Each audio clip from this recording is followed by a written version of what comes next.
السلام علیکم ورحمۃ اللہ وبرکاتہ۔ ناظرین، آج میں آپ کو اللہ کے ولی حضرت بایزید بسطامی علیہ الرحمہ اور ایک فاحشہ عورت کا دل دہلا دینے والا واقعہ سناتا ہوں۔ جب حضرت بایزید بسطامی علیہ الرحمہ ایک فاحشہ عورت سے ملنے پہنچے اس کے مکان میں، تو پھر کیا ہوا؟ اس سے پہلے آپ سے میری گزارش ہے، اگر آپ میرے چینل میں نئے ہیں تو میرے چینل کو سبسکرائب کر دیں تاکہ سب سے پہلے اسلامی واقعاتی ویڈیوز ڈیلی آپ تک پہنچتا رہے۔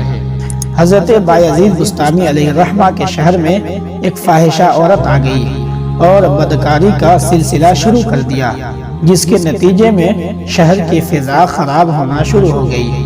آخر کار چند لوگوں نے حضرت بایزید بسطامی علیہ الرحمہ کی خدمت میں حاضر ہو کر عرض کی کہ آپ کے ہوتے ہوئے شہر میں بدکاری ہو تو یہ بہت بری بات ہے۔ آپ نے فرمایا کوئی فکر کی بات نہیں، اس کا معقول انتظام ہو جائے گا۔ آپ نے شام کے وقت اپنا لوٹا اور مصلی لیا اور اس فاحشہ کے مکان کے باہر بیٹھ کر یاد الہی میں مصروف ہو گئے۔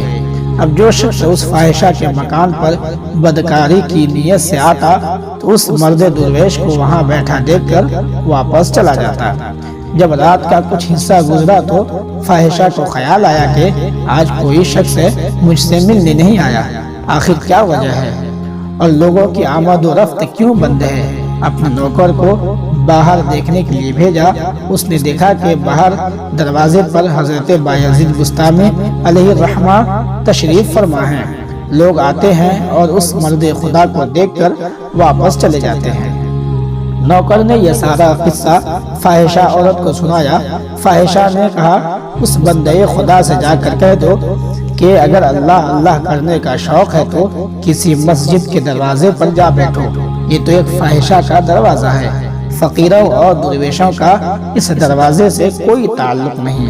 نوکر نے یہ ساری بات حضرت بایزید بسطامی علیہ الرحمہ سے کہہ دی تو آپ نے اس سے فرمایا میں تو اس عورت سے ملنے آیا ہوں۔ نوکر نے کہا یہ تو بہت بڑی عورت ہے جو 200 درہم سے کم میں کسی سے بات ہی نہیں کرتی۔ آپ نے فرمایا مجھے منظور ہے۔ آپ اندر تشریف لے گئے اور 200 درہم ادا کرنے کے بعد فاحشہ سے فرمایا آج تم ہماری ہو گئی، میں جو بات کہوں گا وہ تمہیں ماننا پڑے گی۔ فاحشہ نے جواب دیا بالکل درست ہے۔ حضرت نے فرمایا پہلے غسل کرو، پھر پاکیزہ لباس پہنو، پھر وضو کرو اور ایک مصلی لیتی آؤ۔ فاحشہ نے غسل کیا، کپڑے تبدیل کیے، پھر وضو کیا اور مصلی لے کر حضرت کی خدمت عالیہ میں حاضر ہو گئی۔ آپ نے مصلی قبلہ رخ ڈالا اور فرمایا اس پر کھڑی ہو جاؤ اور نماز پڑھو۔